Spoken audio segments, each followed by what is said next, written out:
9:30. Can you hear us, Paul? I can, I'm clear. Josh, it looks like you're muted. I see a red X across your microphone.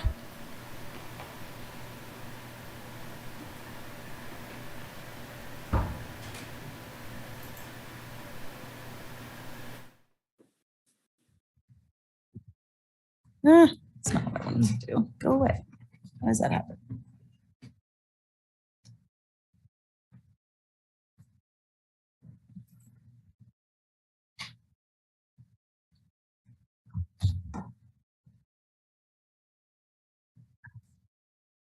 I think it's on the phone.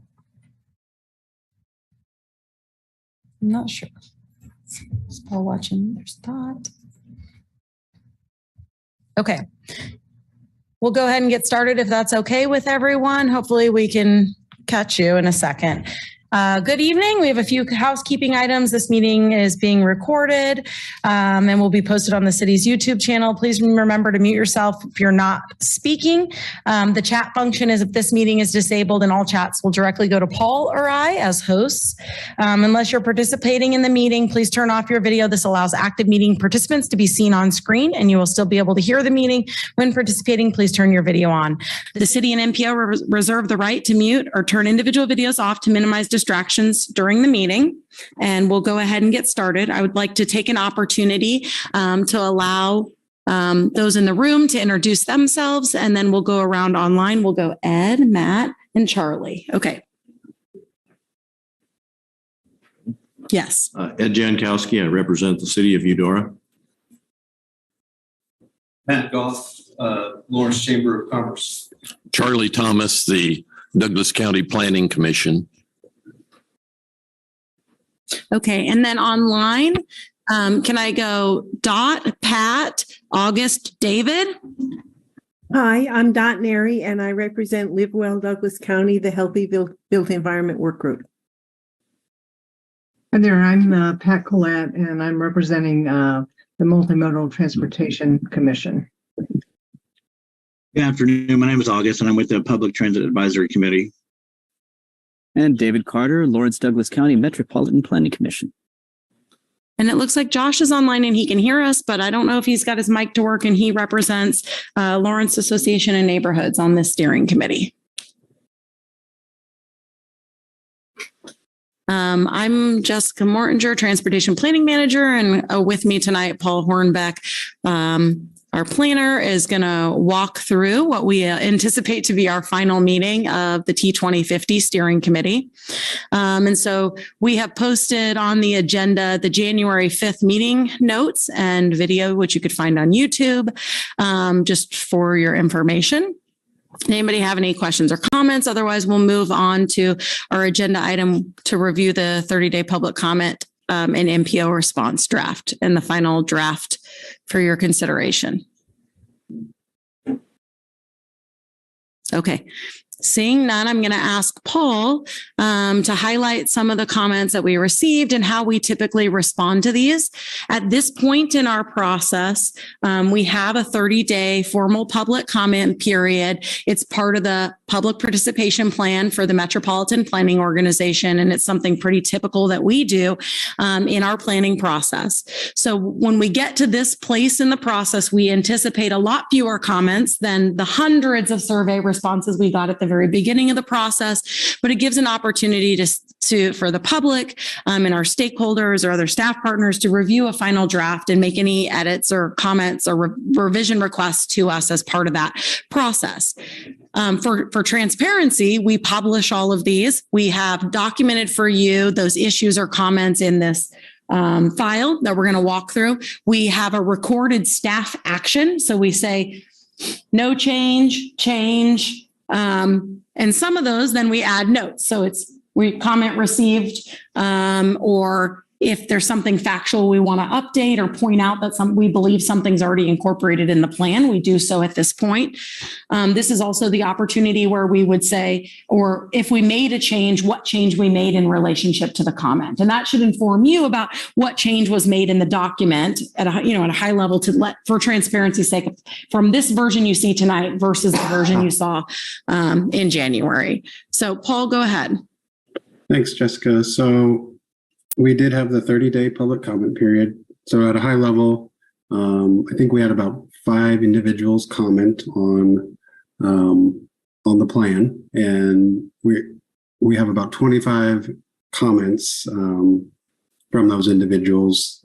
So some folks had kind of a long list of different comments. So we broke them out pretty much individually to what they're speaking to.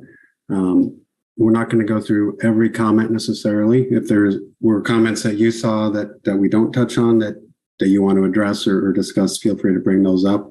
I've just got a few of them pulled up on the screen here, as Jessica said, as kind of an example of some of the comments we receive and what changes we may or may not make. So just kind of walk through some of those. So this first one here is just speaking to the importance of sidewalks and also the need for repairing or replacing the brick sidewalks. So something that kind of fine level of detail of dealing with the brick sidewalks is beyond the scope of our plan here. But we do recommend within the plan in Chapter 6 that the City of Lawrence should establish brick sidewalk and street standards to kind of have standards in place for how to deal with brick sidewalks and keeping those maintained and repaired as needed. Next comment is just largely about the need for educational efforts between motorists and people riding bikes, people driving. And again, that's kind of at a finer, a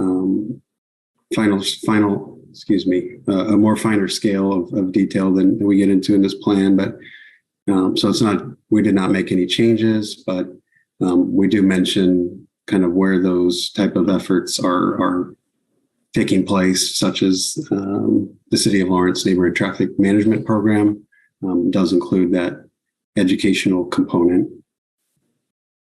Next comment is just dealing with clean energy and pivoting towards renewable energy and transportation. We felt we had already included information on this in the plan, and we do have a section on sustainability in Chapter 6 as one of our goal areas. And we have recommendations on increasing low carbon transportation options, planning for electric vehicles, both municipal fleets, as well as charging stations for the general public. And then this comment also talks about protecting wildlife areas. So the plan does map out areas with sensitive lands, which includes wildlife. So we have maps in the plan already. Next comment is about public transit, and largely just a concern that the size of the buses are perhaps too large for the number of people riding them.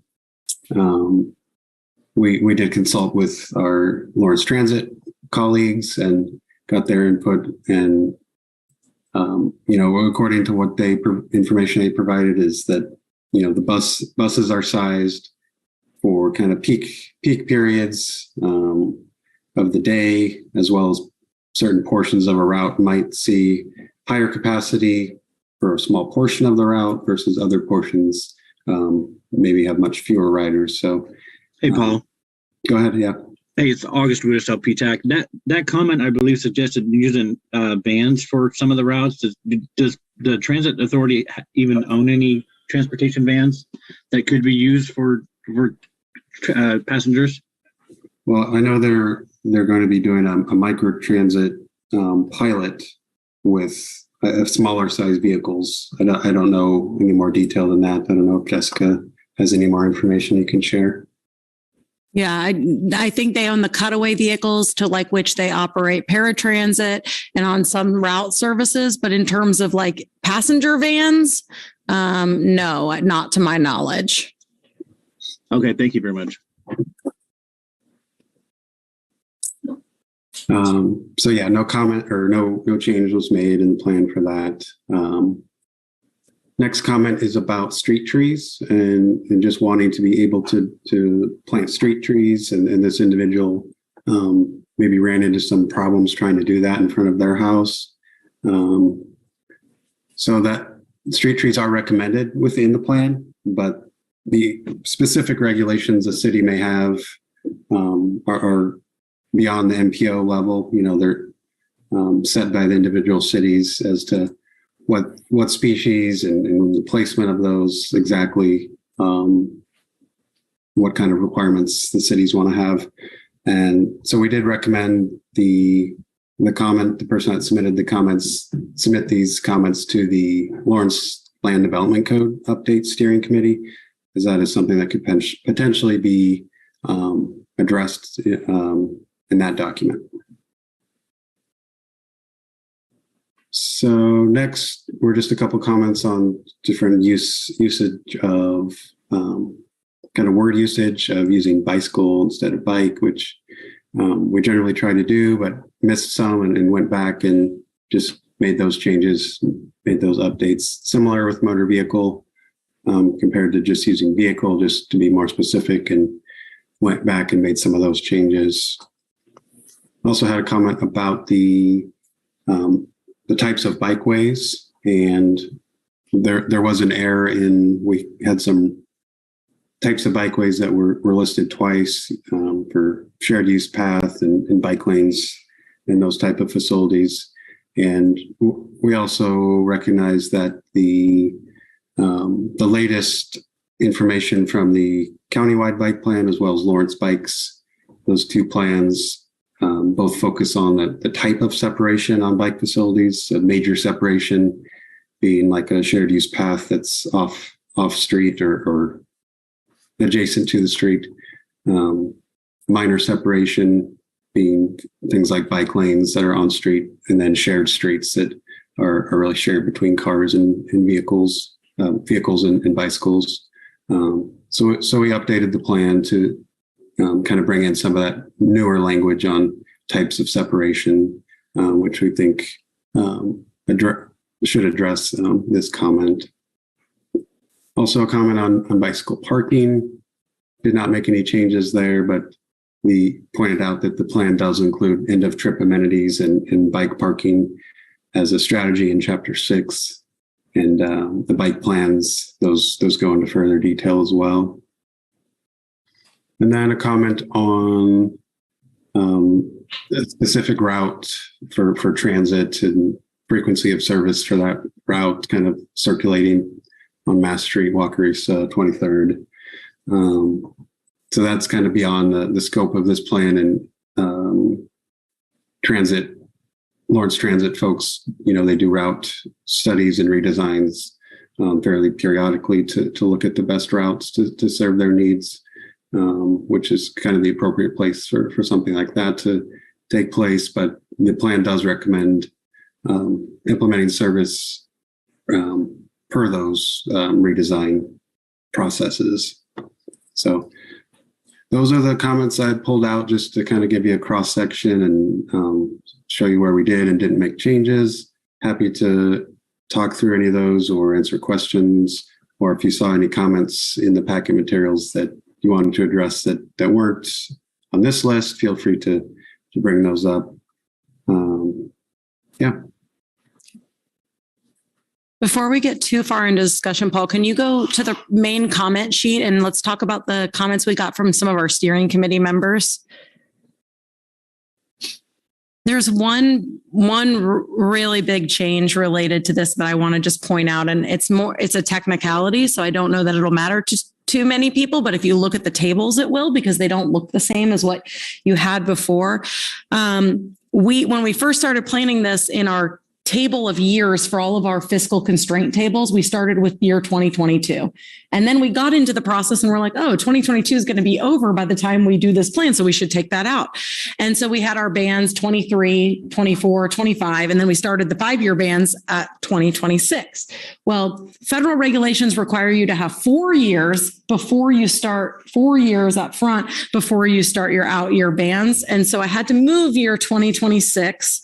So any project or funding that we had projected previously in 2026, where we had a 4-year band and a 5-year band, we had to move, and we had a 3-year band and a 5-year band. We now have 2 4-year bands before we do 5-year bands. And so if you would compare tables, you'll notice this because some things moved. None of the projects changed. None of the amounts changed. We just moved where they were in the band years. But I wanted to point that out because that is a pretty significant change. If you go to look and compare something in the process, that we did have to change that. And I don't want anybody to be misled about why we had to make that change. And you'll notice even many of those comments. We normally, when we're working through this process, we have allocated ourselves a little more time so we can address some of our steering committee members' comments before we get into a public comment period. But we weren't able to do that with this time schedule. So we included them in this table. So we are very clear to you, and it's transparent about what we changed, regardless of if the comment came from a steering committee member or the public. So you may not normally see those in there in a list when we do 30-day public comment period, but I do want to point out they are here this time. And so you can kind of see the types of comments and their specificity that we get from some of our planning partners. So. And I pulled up on the screen just the bands that Jessica was talking about. So 2023 to 26 is that initial period, and this 27 to 30, and then it kind of goes back to the 5-year bands that we initially had. So it may have been something nobody would have ever noticed, but it impacted every table where we talk about projects and finances. So I wanted to point that out. I thought I had seen that, Jessica, when I was, but I wasn't too sure what that was about when I was looking through the stuff last night. Yeah. So we're just doing funny math on you. Okay. I'm glad there was some clarification because it threw me for a moment. Okay. Sorry. Now I can open up back Paul's question. If there was anything you wanted to talk about in terms of comment we received or the responses we gave or something you thought you'd want to talk about in that regard, or anything else you saw in the draft of the plan for final feedback you'd like to give us before we take this next week to the Metropolitan Planning Organizational Technical Advisory Committee.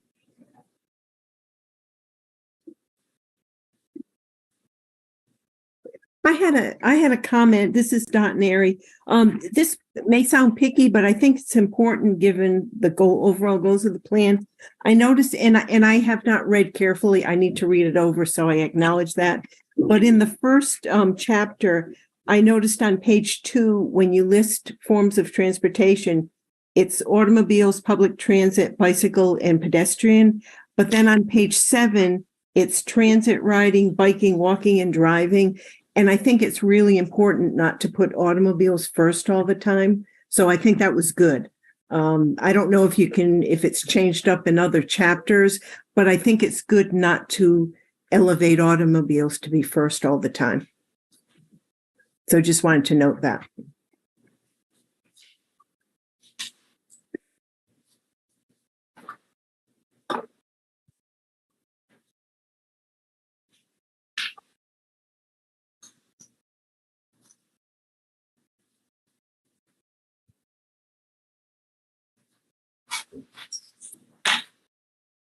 Jessica, do we need to pull up that additional public comment or highlight that? Oh, thank you. Thank you for reminding me. I additionally got a phone call yesterday in relationship to comment on the plan. And so I took notes during that call because that person asked me to share those comments. It was after, we had already posted everything and stuff, but Paul posted that today when we got that typed up, and you want to share that, Paul? Yep. It was some additional comments. We did not have a chance to respond to those, but we can talk about those or allow you to look at them. We've also additionally posted them on the agenda.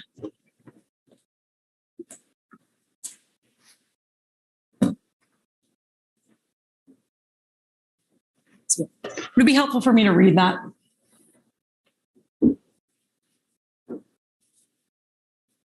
Yes. Okay, great. T2040, this is a bunch of comments together. So it's like, think of it as a kind of a random collection of some different comments. T2040 has no focus on pedestrians. They're only mentioned as a token issue, and they need more than just sidewalks. The plan is not multimodal. Seniors do not have adequate transportation options. Pavement conditions should be prioritized where there is no sidewalk present. Example, Dakota Street. Aggressive cyclists are a problem. Cyclists should not be allowed to ride on the sidewalk. Older streets and neighborhoods need to be retrofitted to work for pedestrians, especially addressing safe crossings. The city is paying for the impacts of development, especially KU, and the developers should pay their own transportation impacts and improvements.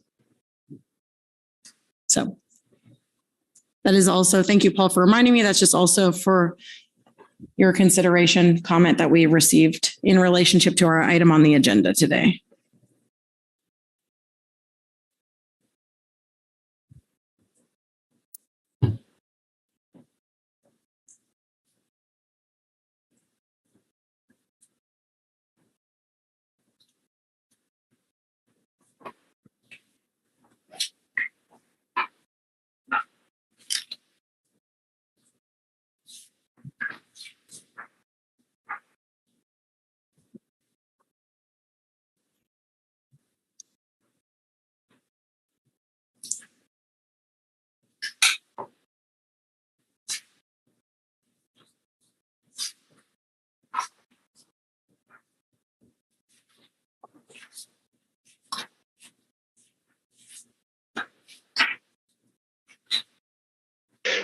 Jessica, this is Josh. From what I've seen on a lot of this, on everything that on that packet they picked up yesterday, I was pretty comfortable and liked what I've seen overall through the whole thing.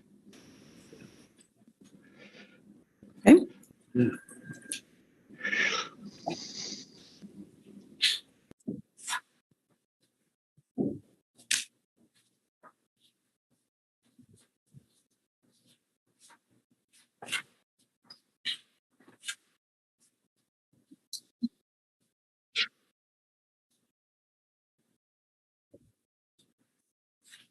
Some people looking around the room or looking at their documents, maybe. So Jessica or Paul, could you just walk us through the next steps after this?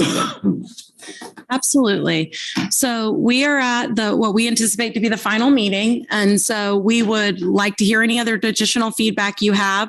And then we will be sending this out, the document out to the Metropolitan Planning Organization Technical Advisory Committee, where they make a formal recommendation to consider to the MPO Policy Board about adoption.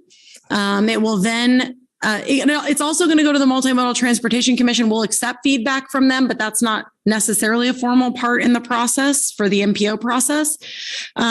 We then will take it to the MPO Policy Board on March 16th, where they will consider it for adoption.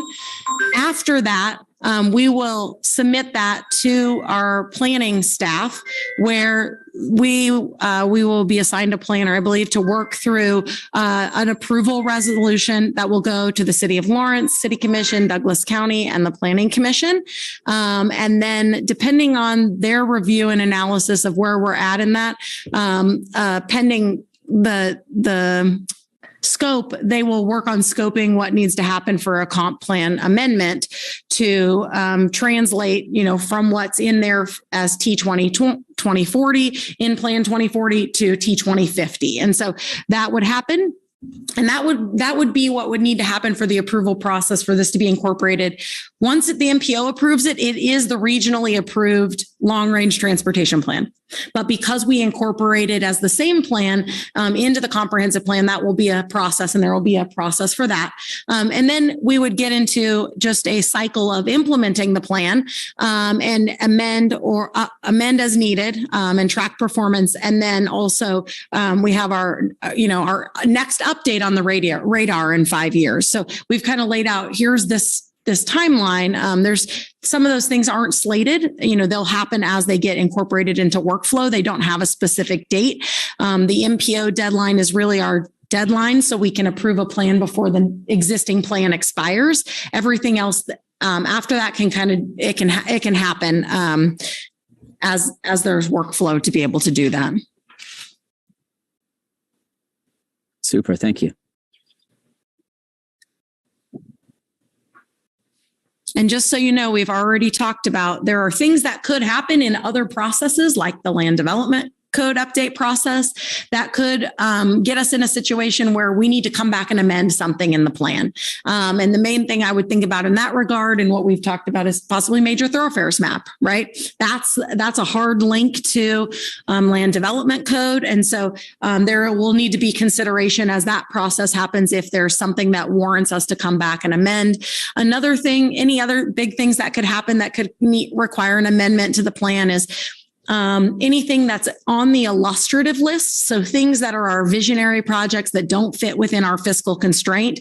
If there's a federal award of funding, that could require us to come back and reevaluate and move that into a fiscally constrained project list so we could be able to program it in another document we create, which is a transportation improvement program. So those are the types of things that we would be thinking about in the interim after we get through this process. We hope to not have to do those, but we amended T2040 twice. So to give you an example, it happens. Sure. Thank you.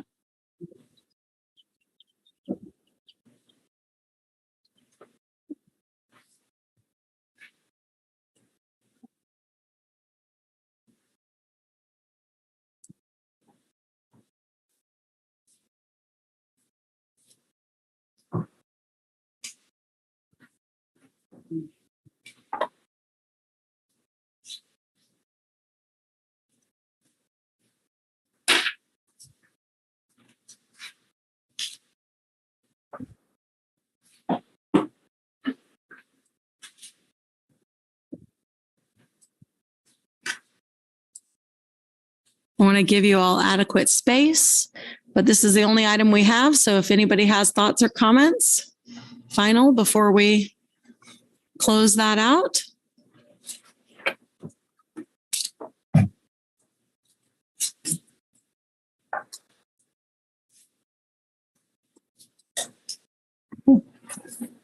Okay, nobody's wanting to speak, just making sure I'm giving you all space to do that. Great. All right, so we will be proceeding with our next steps in regards to the work that we have done and general satisfaction from this committee to move this plan forward to those bodies. We want to take a moment to thank you for your service and work of us dragging you along on this journey, which is the development of our long-range transportation plan and your work on the steering committee. We've thrown a lot of homework at you, and hopefully you found this to be an enjoyable experience because in 5 years, we'll be building another steering committee to do this work again. And we really value your input in this process to help us guide this community document and do something that we can find a common ground to move forward on transportation issues. So we want to thank you for your time. Some of you may be on some of those other committees, whether that be Multimodal Transportation Commission or Technical Advisory Committee or Policy Board. And hopefully you can speak up on those opportunities to talk about your experience in the planning process. We welcome you to do that. That helps tell our story. And so other than that, I have nothing else on the agenda. So if nobody has anything, we will let you get back to your regularly scheduled lives. Well, I'd just like to say and recognize the hard work that you've done, Paul. It's just been a really fun thing to see come together. There's so much data and information that has taken this long to put together into a final product, and it's done very thoughtfully. So the credit for this is yours, and you deserve a lot of it, all of it really. Thank you for letting us tag along and look at this. We look forward to seeing it work through the rest of the process. Okay, thank you. Appreciate that. I'd like to concur that this product isn't just it's an integration of your professional judgment and your writings and composition skills, your ability to put together a very clear document, but also your ability to, as Matt said, to bring us along, because what good is public input if you can't digest it and respond thoughtfully to it. And so that's been a really appreciate your and Paul's ability to do that. So thank you. Thank you. I have learned a lot, and I'm amazed at all the things you need to bring together to create a plan like this. So I hope to stay involved so I can use what I learned to a benefit next time. Thank you. Thank you. I'm glad that to have been working with everybody. Hopefully, at some point, I'd love to be able to be more. Continue to be more involved with stuff, and even possibly work with some of the other people on the committee, on some of the boards, because it's, for me, this has been a very enriching and learning experience as I've continued to learn more and more about with the transportation and how it's done. Thank you all and Jessica and Paul, thank you again for having me on another committee. I really, I always enjoy the time. Thank you. Yeah, I agree. You've done a wonderful job in pulling this together into a coherent whole. And I especially respect the fact that you did a lot of that work over the holidays. And I know that was a tough haul. So kudos to you and others who worked on it during that time to be able to pull that together and meet all the deadlines that were set out at the beginning. Thank you. And as a PTAC member, I get focused on what our goals and our objectives are, and just to see the overall scope that this committee and this advisory board tackles is always impressive. And it's always amazing how much information you guys can process and digest. And every meeting I leave thinking, God, there's so much more I need to learn, or so much more I need to take in so that I can be on level with Jessica and Paul. So thank you guys. Thank you. All right. Thank you, everyone. We will end the meeting. Go Jayhawks. Thanks very much. Take care.